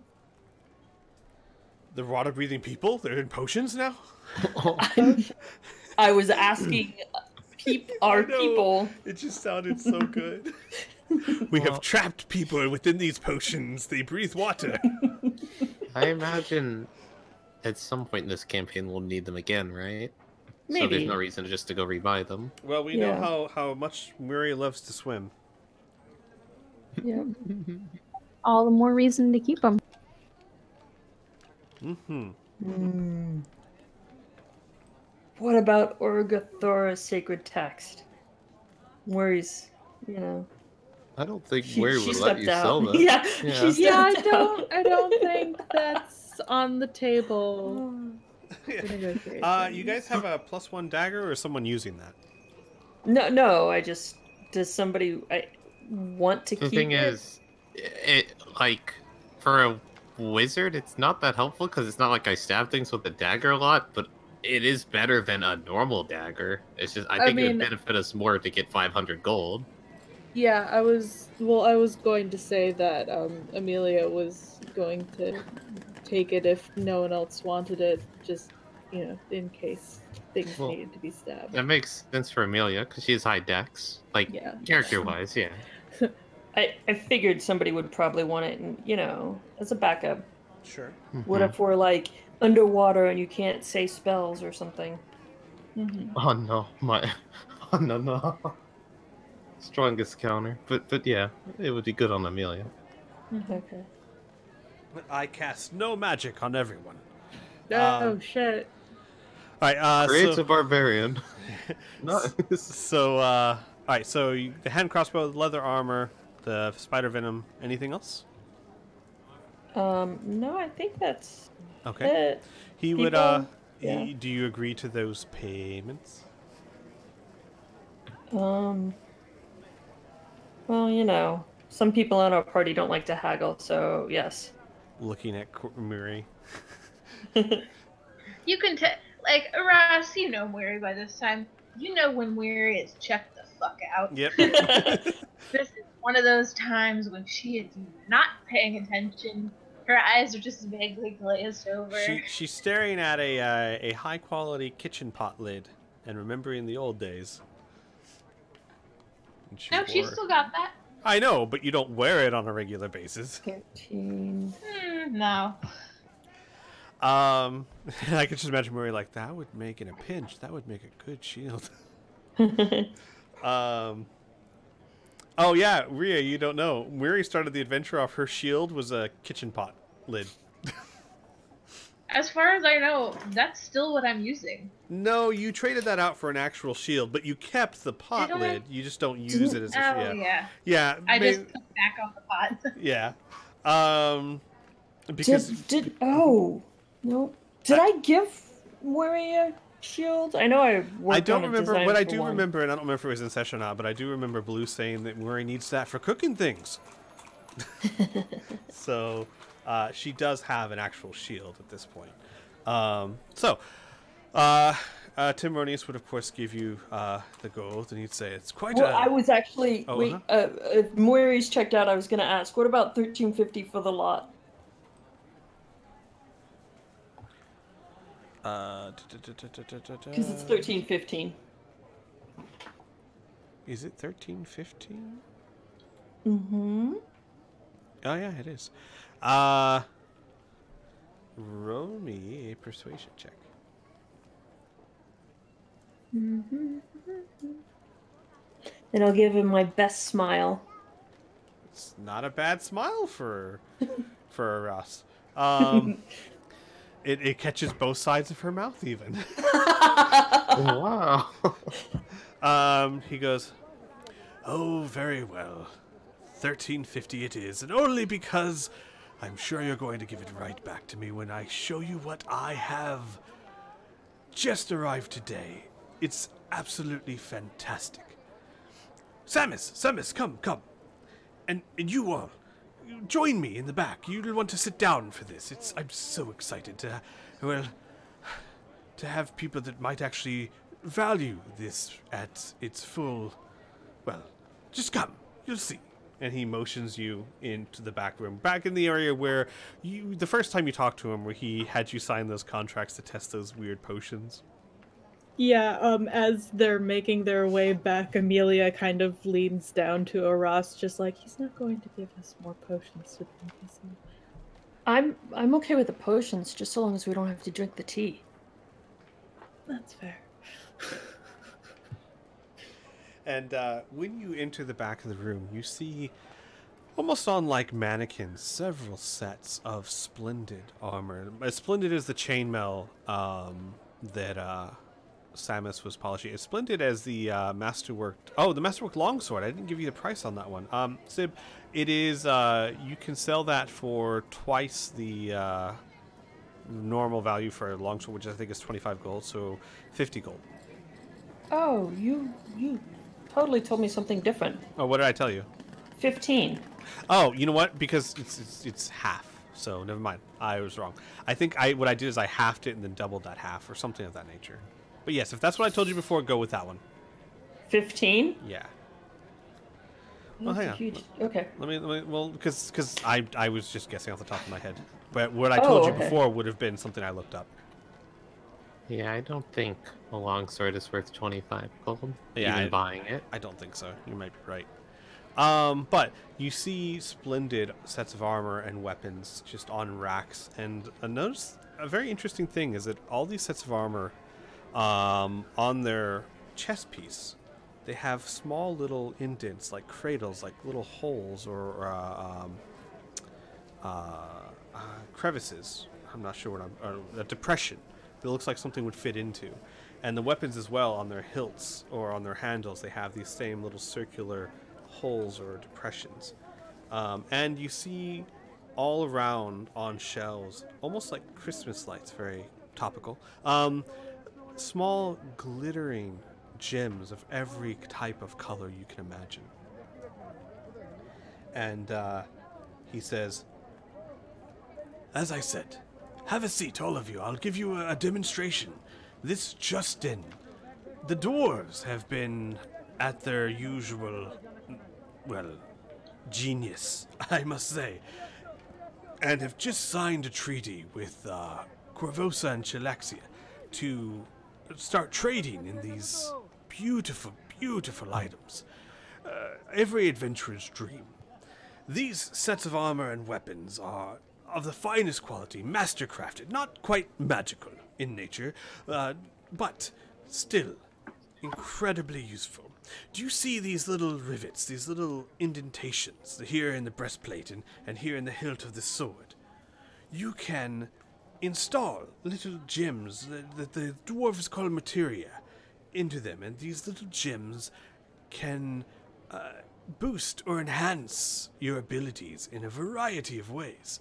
A lot of them you will give you fire on your blade, or allow you to heal in times of need, or even make you faster or stronger. You name it, there are gems that can achieve wondrous effects. And as he does so, he's putting on a suit of chainmail on Samus, and he takes a yellow materia, and he hands Samus like a huge double-handed bastard sword, and he puts a red gem in it, and then presses it, and fire shoots up the blade, and it looks like, have you ever seen someone like put oil on a sword blade and then light it on fire? Mm-hmm. That's what it looks like. And Samus just starts waving it around. He looks like he's having a wonderful time. And Tim Rooney is like, Samus, no. And he's like holding his beard back. He says, in any case, you can see what I'm referring to, but not just fire, cold or lightning or acid or any number of things that can help you, especially if you, well, like you prone to do, find yourselves in very dangerous situations.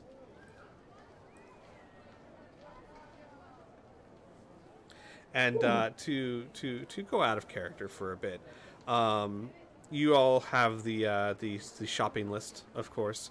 I'll try to remember if I remember. I'll put it in the description below so that everyone can kind of see it. The shopping list is what he has available at the moment, and the magic items he also has available for sale can be found outside, perusing the normal shelves. But the new materia systems are what he's really, really proud of. And to give viewers a brief description, basically, I talked at the beginning of the session about a new system to help people spend money, to help you guys spend money. Basically, they can buy masterworked sets of armor or weapons, and they can put these materia in them. And these materia have different effects. Maybe increase your speed by 5 feet, give you 1d6 fire damage for 6 rounds, give you advantage on all attack rolls for 1 turn. There's just a huge list of things, and they're really neat because you can change them in and out. In every short or long rest, you can change them out, so you can have a little collection of materia that fits whatever your needs. You think, I'm going to the tundra, maybe I should get cold resistance or something like that. They're not incredibly expensive. They're certainly not as expensive as magical items would be. And there's different tiers of weapons and armor. The higher tiers allow you to have higher materia in them. So, to not take up too much of everyone's time, you guys, you've all looked at it. Do you all have an idea of... Well, first things first, Ross, how much gold does everyone have to spend if you put it all in the group loot? Come on, put that PhD to work. Crap. Shoot. I didn't edit that, I think. Nope. Well, she is only postdoc, so I suppose. Hold on. We had 1670. Sorry. 1670 is what you had before you sold the magic items? And before Van Carlo's bag? Yeah, I don't know why. I put that on here and it disappeared for some reason. That's fine. Yeah. So you guys had 1670. Well, no, you had 1670 gold. Oh, I meant in total, because you also had what? Oh no, that's mine. That's Van Carlo's gold. It's there. 1075 platinum. No, the gold itself. Wait, Huh? weird. The gold's amount, it was supposed to be 30/20. I had changed it and it didn't Oh, I see. save I it. see. Okay, plus 10750. Could you imagine if he had just given you 10,000 gold coins? It would have been 1,000 pounds. So, 2,754 gold. If we only divide it 5 ways. So, I don't know if we're giving Shala any. No, you don't have to worry about Shala. She can take care of herself. Okay, so 2,754, not including if you had anything before. Did that include the... Yeah, okay. So that includes the 1,300? Yeah, 1350. Yeah. That makes sense. All right. So, you guys have about 2,700. Do you guys know what you'd like to spend it on?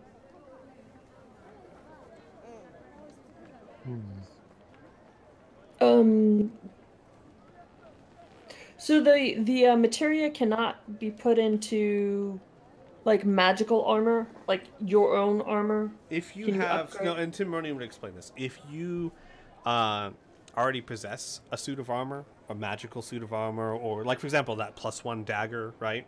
Mm-hmm. You can, for the cost of the tier 1 armor and the weapon itself, you can upgrade that specific piece. It takes about an hour. Upgrade it to fit the gyms. So I have +1 studded leather armor. Got you. So that would cost twice the amount of studded leather, plus the cost of the tier you want. And that's it. That's all it would cost. Okay. I just have to figure out how much studded leather armor is. Give me a second. Wait, was that? I thought there was a note about the +1 or magic items costing a bit more. If you no, that's if you want to purchase a +1 set of armor with. She already owns a +1 set of armor. Okay. Yeah. So if you wanted, like, if he had a he probably does. If he had a +1 set of studded leather armor that was a tier 1, it would be the 1,500 for the magical armor plus the 1,000 or however much it is for tier 1. Right. Okay. So basically, Aras, that would cost you to upgrade the studded armor. It would cost you 590 gold pieces. To tier 1. Tier 2 is only 5,090 gold pieces. Okay. Or you could go for broke and go tier 3, which is 15,090 gold pieces. Yeah, only one person would be able to do that, I think. Yeah, you guys pool all your money together to get Murray like a tier 3 mace.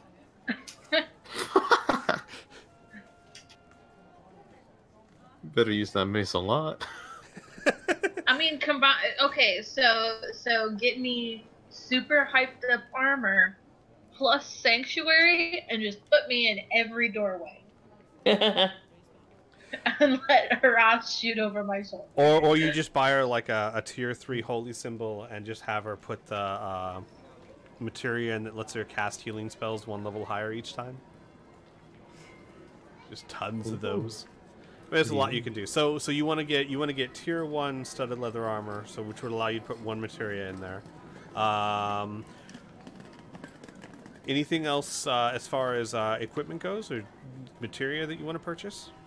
Wait. Like, so I already have +1 studded leather armor. Right, which is why it only costs you 590 gold pieces to upgrade it. To upgrade that leather armor, like my Correct. leather armor? Correct. Okay. Yeah, so to be clear, if you had no magical armor and wanted to purchase a set of magical armor he has that is also tier 1, it would be the cost of the magical armor, which is 1,500 gold pieces, plus the cost Got of it. tier 1, which is $590. But since you already Okay. own the armor, you're not buying that armor again, you're just buying the upgrade. Okay. I think that makes sense. All right. So yeah, so it's 590 gold to get the armor, and then yeah. So what about let's just go around the table here. Or what about anyone else? Does anyone else know what they want to get? You don't have to tell me like I think everything. I have an Just- idea. You can give me some highlights. What do you want? Well, I do need to upgrade, then I assume my bracers, because I don't wear armor. Which Correct. I Which, don't know exactly how expensive that's well, going to be. what type are they? Nice bracers? Are they very fancy? Are they? What are they made out of? Describe them to me. I don't think they would be seen very often, so she probably wouldn't care about them being too fancy. Got it. Just Function, not comfortable. gotcha. Function, not style. They'd probably be what? Maybe, I mean, 5 gold pieces. So it would cost 510 gold pieces to upgrade it to level 1. Okay, and then for the ability materia +2, that adds. It has +1 to saving throw again. Is that supposed to say +2 to a saving throw? Yes, sorry, I didn't change that. No, That's fine. it's Yeah. you're paying more, but you're just getting the same. Then I would also get an ability materia +2, and I'm leaning towards con, but I'll get to you about that in a bit. It's not. No. Oh, I see what you're saying. So con saving throws. Mm-hmm. Okay, gotcha. Okay, yeah. Here's how that goes. You have to choose by the time you guys leave the shop. Yeah. All right. Okay. Before I will do that before we leave. I'm still just thinking about it right now, though. What about your arcane focus? You want to upgrade that at all? I'm waiting to see how much they spend, Sure. but I might. Sure. Okay. Who else? Who do we got? What do we got? Don't everyone. I'll go, I don't- guess. Okay. Sure. Sure. Okay, so just real quick, so I make sure I'm not like going over anything. How much do we? You have 2,700 and some change. Okay, so I should be good then. So first off, we're gonna get some better armor. So I'm gonna get the tier 1 splint, Okay. and then the speed materia to go with that. Got you. So 900 gold for the splint, and materia of speed, which is a permanent materia. It does it. So just so you know, that will never go away. You buy that, and you will have it forever. No matter how many times you change, you can change it out for anything else. Pop it right back in, and it'll still have its effect. Yep. That gives you +5 feet of movement. Nice. Yeah, I figured that would help. Yeah. So it's stuck at the back. The tank is always at the back. So that's 1,000 gold total. Mm-hmm. Well, if it's going to be permanent, you might consider just investing in fleetness. Because it's 500 more, but I mean, that's an extra 5 feet for a very long time. So, well, Well, an infinite amount of time. She might have other things she wants to spend it on. That's true. Yeah. And to be fair, if it's a permanent material, you can always sell it back. Not at full value, but any unused materia can always be sold. Mm-hmm. What else for you? I'll check how much I'm spending and what I have left. If I have enough, I'll get the fleetness instead. Sure. I mean, 10 feet. I mean, imagine if you double move as well. That's 20 extra feet per round. Yeah. That can be excessive. And then I'm gonna just get the tier 1 rapier. Okay. Or- So it's I don't have that in front of me, but it's double the cost of what a rapier would be. It'll be 350 total Perfect. for the All rapier. right. So 350 gold. All right, and then do you want to get any materia for that? And keep in mind as well, since we're all new to this, you can buy as many materia as you want because a lot of these are consumables, one-use items. Not all of them, but a lot of them. All right, so you now have and to describe this, Rhea, the splint armor is for armor, incredibly comfortable, incredibly finely crafted, lighter than you're used to. Still heavy, but lighter than you're used to. It's obviously very finely made by very skilled hands. The rapier is think Indigo's sword from Princess Bride. Just a gorgeous rapier. Very elaborate handguard, bejeweled down the side of it. Very finely balanced, incredibly sharp. Just one of the best rapiers you've ever seen. Nice. All right, and then I'm just adding this up real quick so I can Sure. see. So I think I have enough for the armor with the fleetness, and then rapier with 2 of the permanent materia for heaviness and throwing. Okay. Oh, crud. I did not put the price for heaviness, but that's the same as throwing. It's 350.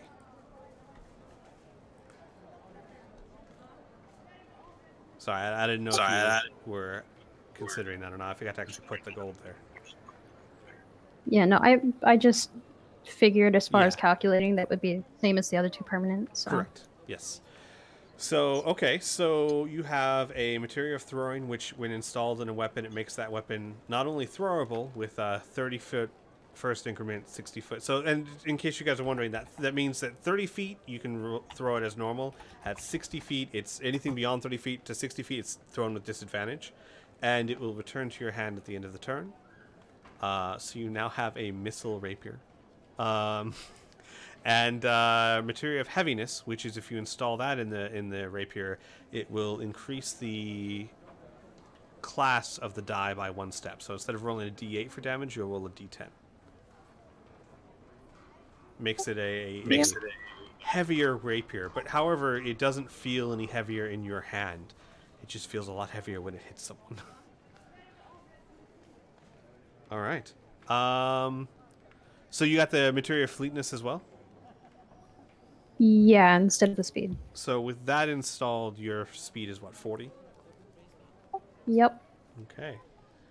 All right, so tank gets fast and hits hard, or throws weapon. Also throws weapon hard. Also throws weapon hard. Yeah, like I know I made it, so it's biased, but I just think like you have a tier 2 rapier and you can like set it on fire and then throw it at people. It'd be a very fun thing to see. Anyway, all right, Rhea, that's you. Who else? Who do we got? What's going on? What are you guys getting? Amelia, Muri, anything? Muri will upgrade to Splint Mail. And do the ability materia +2, and we'll do a wisdom saving throw. Okay. So that means that you get a permanent +2, well, a permanent, as long as it's installed, of course, +2 to your wisdom saving throw. All right. So that is 9, that's 11, 1,200 gold so far. And so I would have to purchase a magical mace in order to use a weapon materia? No, you would have to purchase a masterwork mace, not a magical. So, but yes, you would have to get. So basically, look at the price of a mace, and times that by 2, and then add for tier 1. Add I think 300 to it. So give me 1 second. A mace. I haven't been doing a lot of macing lately, so I think we'll put that on the back burner. Okay, yeah, it'd be 310 gold if you wanted to do that one. But you could buy a holy symbol for that same amount and use those materia if you preferred. Those are all one use, though. Yes, correct. Would there not ever at some point be something like the heaviness materia, but for cantrips? I don't think so. I don't know. Because the thing with that is cantrips scale up, so I don't know about that. Well, spiders scale up with how many hits they can take, but I understand. Yeah. We'll see. Maybe someday. But not at the moment.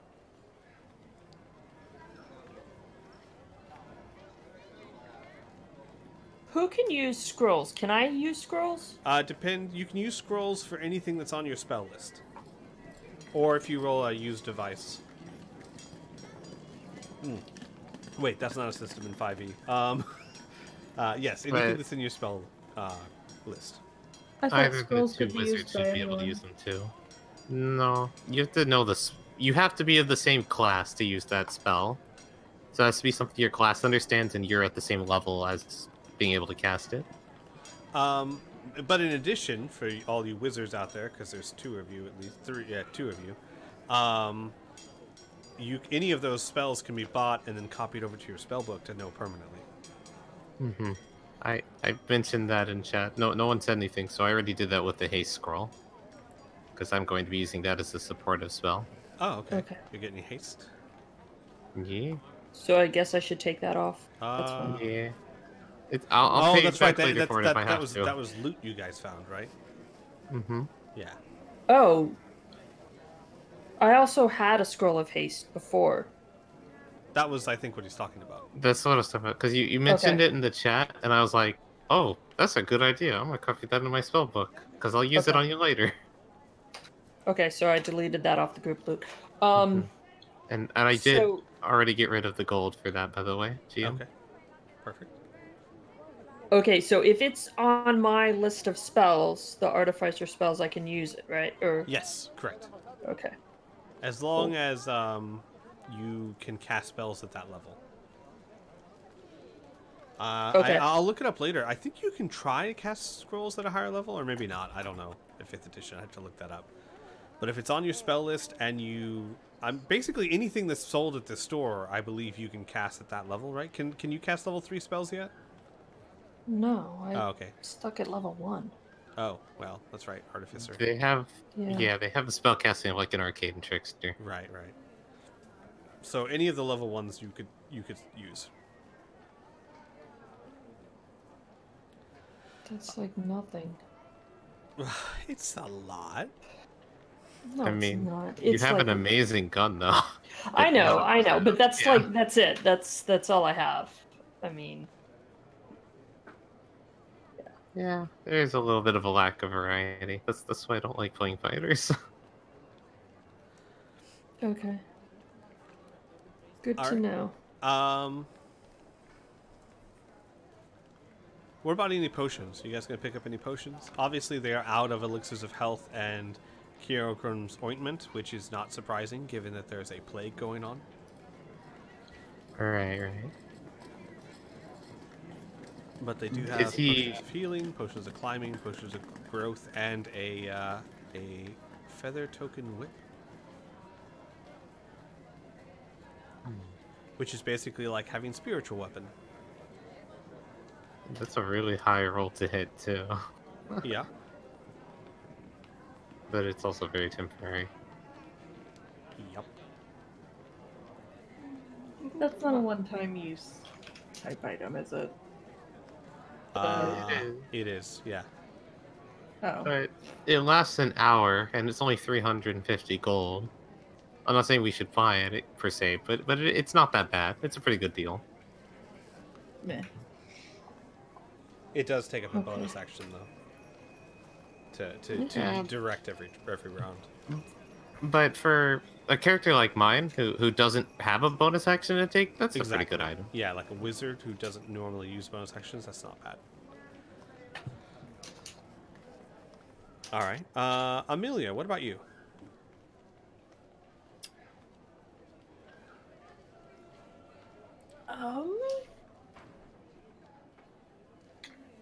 I'm not gonna lie, I don't know rightly like anything immediately that I would want to get. Also, Amelia is like super stingy, so there's that as well. Alright, you can always make purchases out of session if you like. Just know that you won't have them for this session if you know what I mean? Yeah, that's fine. Yeah.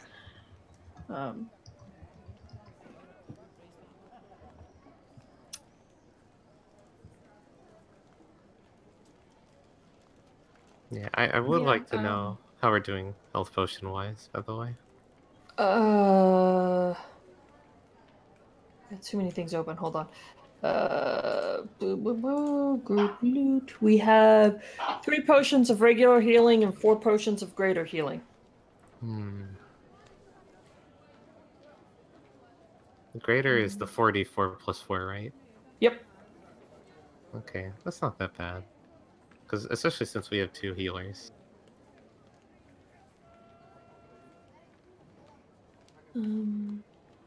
Hey, Squee.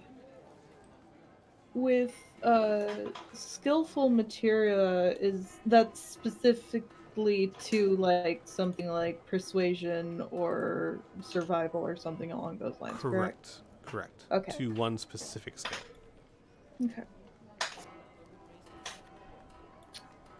Just wondering.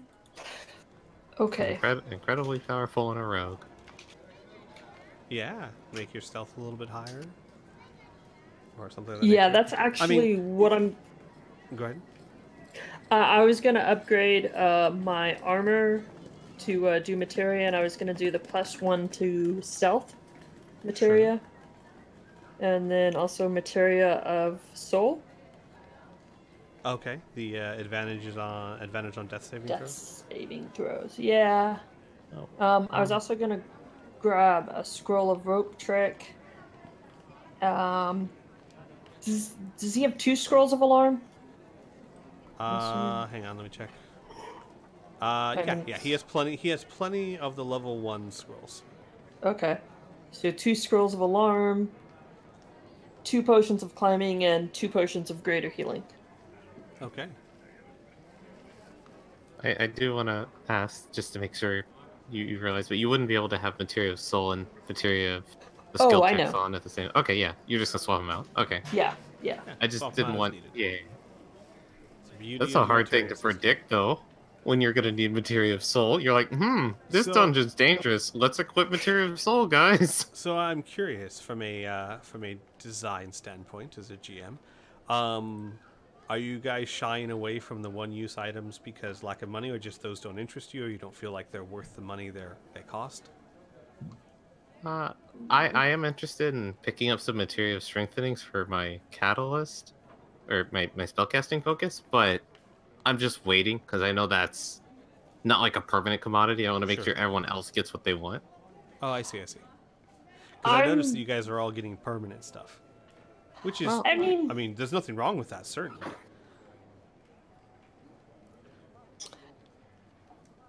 I am shying away from some of the like I'm trying to think what my character would use. You know, she Sure. tries to get high elevation and tends to stay out of the fray. So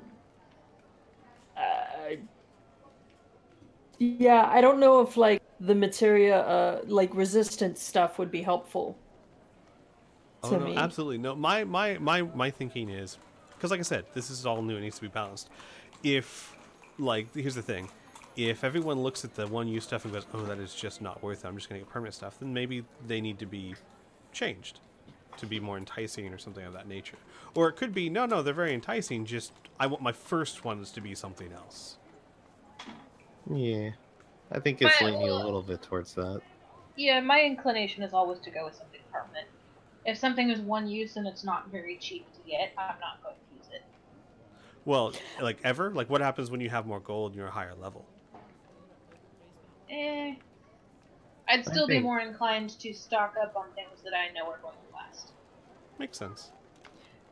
Yeah, for me, like I said, I tend to hoard things because I'm like, Yeah. well, what if I need She- it later? She and I have the same problem.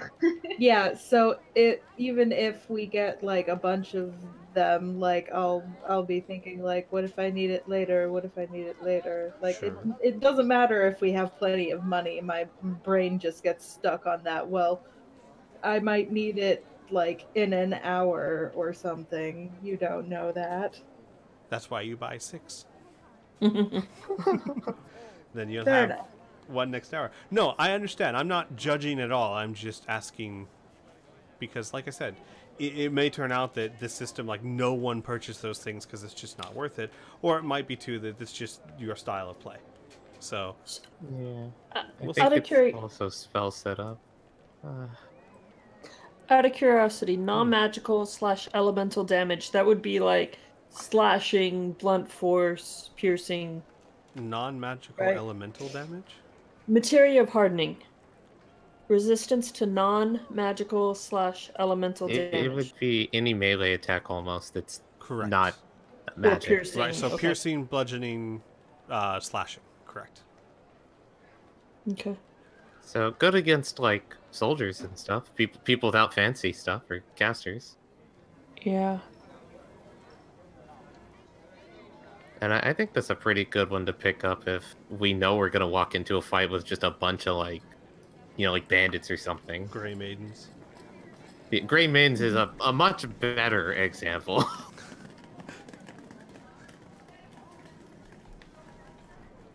Hang on, I'm changing that now. Blunt and piercing. I'm sure I misspelled that. No, I didn't. Haha! Go education.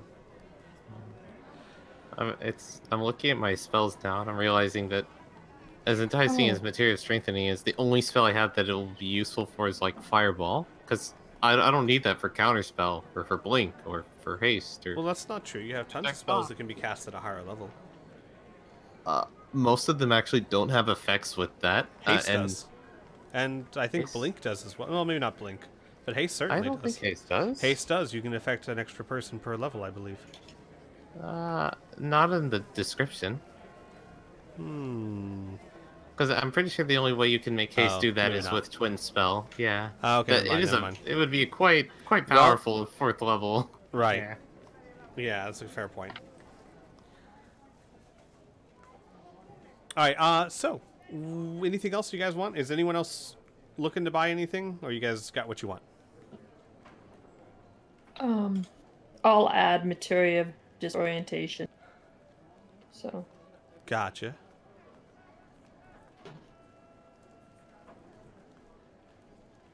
Alright. A few things to play around with. And like I said, so you guys can also, and we'll just move things along, but like I said, through the course of the week, you guys can also look over the list, ask any questions, get anything you want. You just won't have it for the rest of this particular session, which is fine. You guys mind if we take just a quick 5-minute break? That's fine with me. Sure. Alright, I'll be right back.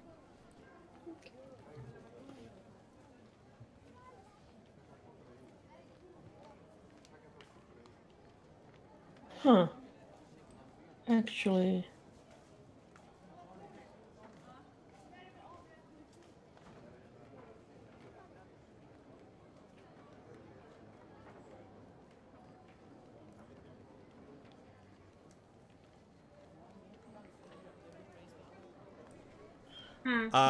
Higgins not feeling so hot. I know it's a bit early, but you guys mind if we call it a week and pick this up next week? Absolutely not. Okay, so we'll just ignore Rhea over there. No!